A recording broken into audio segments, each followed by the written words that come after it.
Hello, shalom à vous tous, que Dieu vous bénisse. Nous sommes à la suite de notre capsule Retour à la croix et nous allons continuer avec superstitieux en Christ. Est-ce qu'on peut l'être? Voilà, donc je rappelle que Retour à la croix, c'est une série de capsules, bien sûr, qui parlent de la parole de Dieu, fondée sur la parole de Dieu, pour permettre aux enfants de Dieu de partir de la croix pour aller vers la croix. Nous avons compris que l'Église de nos jours a oublié le sacrifice à la croix, a oublié le but du sacrifice à la croix et s'est détourné dans plusieurs formes de trafic et d'actions ou de pratiques qui n'ont rien à voir avec la croix. Donc, comme je vous l'ai dit tout à l'heure, nous continuons avec superstitieux en Christ. Est-ce que nous pouvons l'être?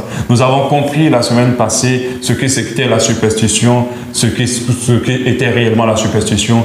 Et nous avons réalisé qu'elle est beaucoup ancrée dans les pratiques et dans le culte de l'Église et qu'elle n'est pas de Dieu parce qu'elle est vraiment inspirée du diable. Elle nous met sur un joug qui n'est pas de Dieu. J'aimerais vous parler aujourd'hui de la superstition est un fonds de commerce et un moyen de domination. Vous devez comprendre que c'est un fonds de commerce et un moyen de domination.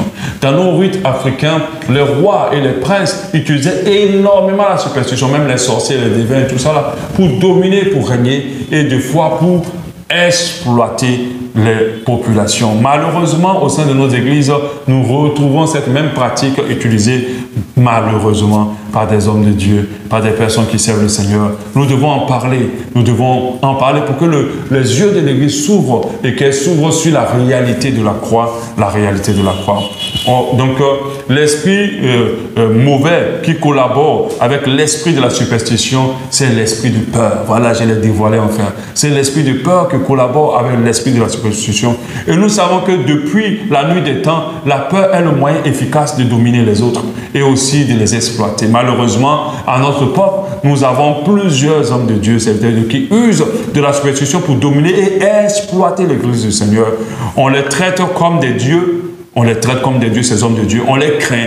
On n'ose pas mettre en cause la parole qui sort de leur bouche, ni leur comportement, de peur d'être maudit. C'est de la superstition. Et ils disent aux chrétiens, si tu ne me donnes pas ci, si tu ne me donnes pas ça, tu ne vas pas être béni. Si tu ne te comportes pas comme ça ou comme ci, avec moi, tu ne vas pas être béni. J'ai entendu cet homme de Dieu qui a dit, je vais fermer le ciel sur toi. C'est de la superstition. C'est une croyance qui n'a aucun fondement. Un homme de Dieu ne peut pas fermer le ciel sur quiconque tant que Dieu n'a pas fait. Fermer ce ciel-là, c'est impossible. Un homme n'a pas le pouvoir de le faire.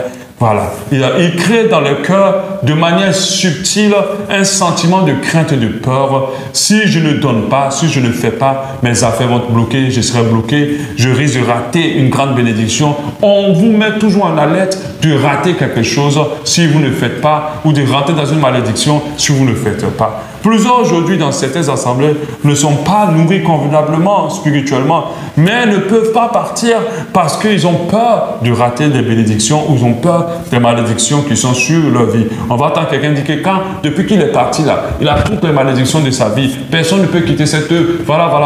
Et il y a la superstition associée à tellement de croyances dans l'Église. Malheureusement, ça prend de l'ampleur. Les enfants de Dieu sont tellement conditionnés par la peur, contenus dans la superstition, qui sont sous la domination des gourous, qui sont exploités par des gourous. Et le peuple de Dieu est exploité par des gourous. Des personnes qui sont censées venir servir le peuple de Dieu sont en train de l'utiliser, l'exploiter pour des ambitions de grandeur. J'en parle parce qu'il faut insister dessus. On est dans une époque où c'est maintenant exagéré. On en a vraiment ras le bol. C'est exagéré l'exploitation du peuple de Dieu par des hommes de Dieu. C'est exagéré. On est dans un summum d'exagération. Et ça, il faut en parler. Il faut que quelqu'un ait le courage d'en parler pour que l'Église ouvre ses yeux et que l'Église soit éclairée. Lisons ensemble notre verset, un passage qui nous donne la confirmation de ce que je suis en train de dire, Colossiens 2:8. Veillez à ce que personne ne vous prenne au piège de la recherche d'une sagesse qui n'est que tromperie et illusion. Donc, on parle plus ou moins de la domination, qui se fonde sur des traditions des traditions toutes humaines plutôt, et sur les principes élémentaires qui régissent la vie des gens de ce monde, mais non sur Christ. Donc, la Bible nous dit, faisons garde que des personnes, par la sagesse, nous trompent et nous mettent dans l'illusion en se basant sur des traditions toutes humaines, en se basant sur des principes élémentaires qui régissent la vie des gens du monde et pas la vie des gens des chrétiens. La superstition, les gens du monde le sont. Ils vivent complètement sur la superstition, totalement. Mais nous, les enfants de Dieu, nous ne devons pas rentrer dans ce joug-là. Il dit, et nous devons nous fonder sur Christ. Il dit, mais sur Christ, nous devons fonder sur Christ. Il dit, car, au verset 9, Colossiens 2, au verset 9, car c'est en lui, c'est dans son corps qu'habite toute la plénitude de ce qui est en Dieu. Donc nous devons nous fonder sur Christ. En quoi la superstition est dangereuse? En quoi la superstition est dangereuse? Pourquoi c'est mauvais d'être chrétien et d'être superstitieux? Comprenons déjà que la superstition est liée aux croyances, à des croyances qui ne sont pas fondées sur la Bible et qui n'ont rien à voir avec la Bible. Notre vie entière peut être soumise à cette influence de croyances. Nous devons faire très attention. Rien que cela déjà, il y a un problème à être superstitieux quand on est chrétien. Car la superstition se fonde non seulement sur les mauvaises croyances, mais prend appui sur la peur. Nous devons comprendre cela. Donc, nous allons voir ensemble les 5 grands dangers. Les 5 grands dangers liés à la superstition. Nous allons voir les 5 grands dangers liés à la superstition. Nous allons l'aborder directement. Le danger 1, c'est l'esprit de peur. J'en ai parlé déjà. C'est l'esprit de peur. Parce que, en réalité, la superstition est entièrement basée sur la peur. Entièrement, particulièrement basée sur la peur. Je l'ai déjà dit, elle est alimentée, la superstition, par la peur. Et on agit par la peur, on est conduit par la peur, des conséquences des malheurs qui pourront nous arriver si on ne fait pas. Or, nous savons que la peur n'est aucunement de Dieu. C'est un esprit des ténèbres qui contrôle pour contrôler, assujettir l'homme, les enfants de Dieu. Quand nous sommes guidés par la crainte d'eux ou par la peur d'un malheur, nous ne sommes plus conduits par Dieu ni par son esprit. Donc, c'est dangereux d'être superstitieux parce qu'il y a constamment la peur. C'est constamment la peur. Ah, je n'ai pas fait ça, c'est pour ça que je ne réussis pas. Je n'ai pas fait ça, c'est pour ça que ma vie ne voulait pas. Donc, du coup, il y a la peur. Donc, il faut que je le fasse pour que ma vie change et que les choses changent. Je n'ai pas fait telle offense, c'est pour ça que je suis dans cette condition. Je n'ai pas fait tel truc, et ainsi de suite. Et il y a la peur d'eux. Pendant que l'Esprit de Dieu, la parole de Dieu, ne nous amène pas à fonctionner avec la peur. Dans la superstition, il y a un effet d'une manière, il y a en effet plutôt une manière de se rassurer de la peur. La peur est une forme de foi, je le dis déjà, mais une foi en ce que nous craignons, une foi en ce que nous craignons. Et voilà même l'essence même de la superstition, une foi en ce que nous craignons. Parce que nous craignons quelque chose, mais nous avons tellement foi que si nous ne le faisons pas comme il faut, cette chose-là va nous arriver. La parole de Dieu nous dit pourtant clairement en Job 3, 25, ce que je crains, c'est ce qui m'arrive, ce que je redoute, c'est ce qui m'atteint. Alors on est dans la superstition. Il n'y a plus de liberté de faire et on nous impose de faire ce qui nous ramène clairement à retourner au joug de la loi et nous ramène clairement à ne plus agir dans la liberté. En Christ, nous sommes appelés à agir librement. Librement. Totalement librement. Je ne dois pas faire les choses par la peur d'eux. Je dois faire les choses par la foi d'eux. Je dois faire les choses par la conviction d'eux. Parce que la Bible dit que tout ce qui n'est pas fruit de conviction est péché. Je dois faire les choses parce que j'ai ressenti la pleine conviction. Même si ce que tu me dis est vraiment bon pour moi, il faut que Dieu me donne cette conviction de le faire. C'est ma liberté dans ma foi. C'est ma liberté dans ma foi. Et tu ne dois pas te sentir frustré parce que je ne l'ai pas fait. Tu dois plutôt m'amener à faire. Tu dois me conduire à faire parce que tu estimes que c'est bon. Mais tu ne dois pas créer en moi une obligeance de faire. Alors tu me mets dans une forme de superstition. Et si je ne l'ai pas fait, puis quand je m'arrive, je dis c'est parce que je ne l'ai pas fait et je serai dans la peur. Deux fois, on n'est pas convaincu de certaines choses et on le fait. Regardez les femmes ou les femmes qui se font coucher, soit par les hommes de Dieu, soit par des responsables dans l'église. Et c'est la peur d'eux, c'est la superstition. Il y a un homme qui disait que lui distribue sa sémence, excusez-moi du terme, est une bénédiction pour les femmes avec qui il couchait. Et ces femmes-là croyaient tellement à cela qu'elles allaient coucher avec lui. Elles se disaient que s'il a couché avec moi, alors je serai béni. Vous voyez? Et il y a d'autres qui vous dépouillent pour dire que si vous donnez, vous serez béni. Non. Nous ne donnons pas uniquement que pour la bénédiction. La bénédiction ne doit pas être notre motivation de donner. Notre motivation de donner doit être de plaire à Dieu, de toucher le cœur de Dieu, d'obéir aussi à Dieu. C'est très important. Parce que si tu es motivé de donner pour être béni en retour, tu donnes pour toi-même, tu donnes dans un esprit d'égoïsme, mais tu ne donnes pas par amour des choses de Dieu ou des gens de ton prochain. C'est très important. En Christ, nous sommes appelés à agir librement, comme je l'ai dit, Galates 5, 1 nous en parle. C'est pour la liberté que Christ nous a affranchis. Il a dit, demeurez donc ferme et ne vous laissez pas mettre de nouveau sur le joug de la servitude. La superstition est un joug du diable. Il n'y a pas de liberté dans la vie de celui ou de celle qui est esclave de la superstition. Il n'y a pas de liberté. Le danger 3, la superstition nous pousse à ne plus nous baser sur la parole de Dieu. Les superstitions ne cherchent même pas à savoir qu'est-ce que dit la Bible par rapport à cette situation. Mais les superstitieux sont plutôt en train de croire sans vérifier ce que la Bible dit exactement. Quand on est superstitieux ou superstitieuse, notre foi ne se fonde pas sur la parole de Dieu, mais sur des croyances non bibliques, gorgées de crainte et de peur. Des croyances qui n'ont rien de biblique, mais qui sont gorgées de peur et de crainte.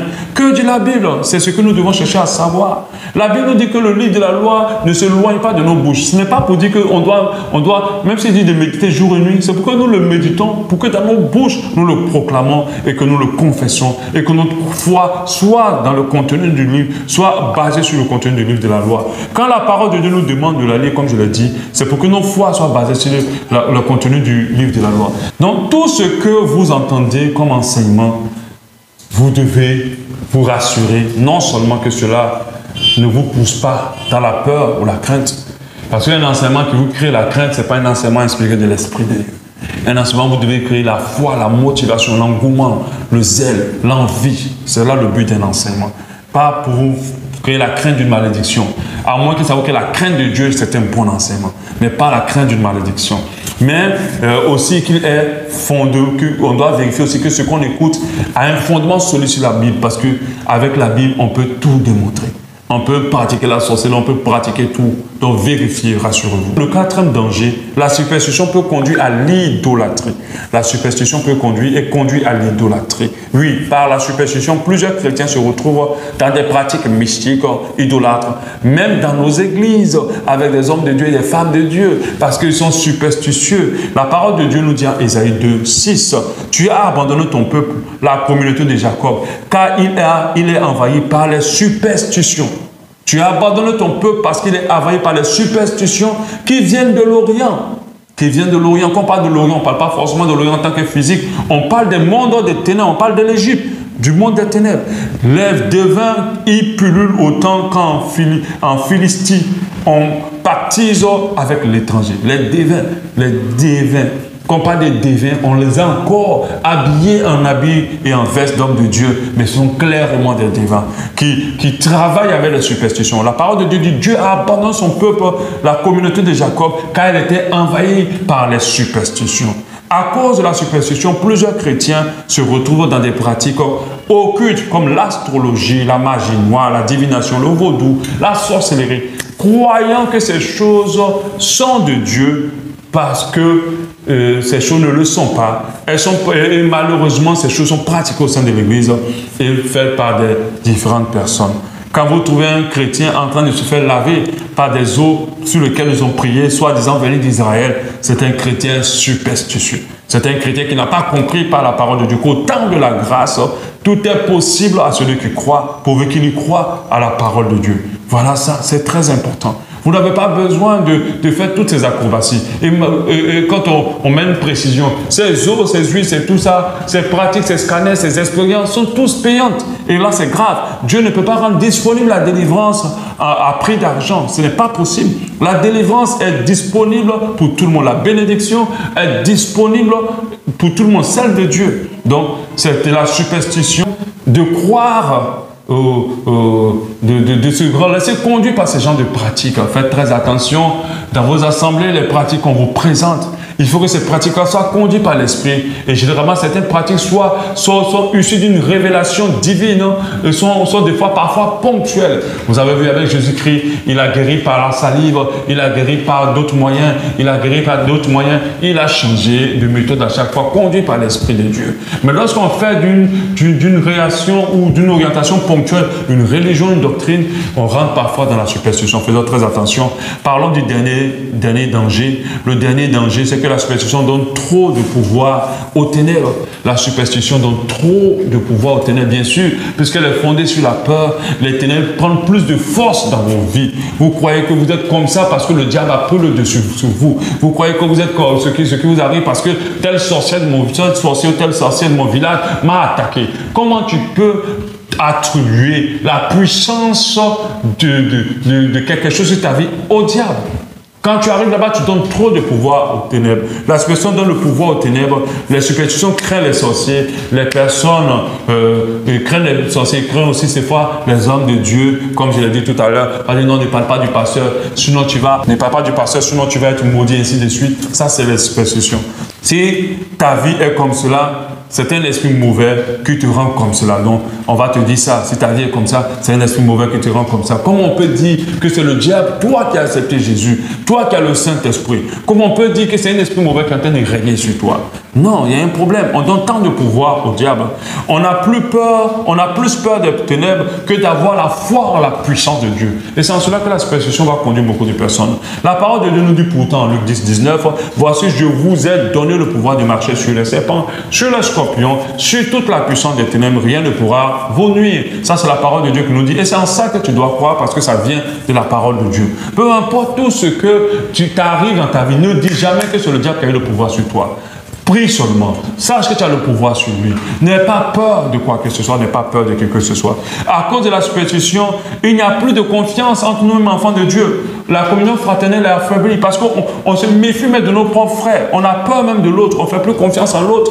Parce qu'on s'est dit que le diable est partout, partout. Même pendant nos cultes, même, on n'a plus confiance. On s'est dit que le diable est ici et ici, là. On lui donne tant de pouvoir. Amen. Nous devons réaliser que nous sommes puissants. Nous sommes sous l'abri du Très-Haut et nous avons le pouvoir et que rien ne pourra nous nuire. Toutes les armes forgées contre nous ne pourront pas nous atteindre. La Bible nous dit en Marc 16, 17, je ne vais pas lire, que même si nous vivons des breuvages mortels, cela ne nous fera rien.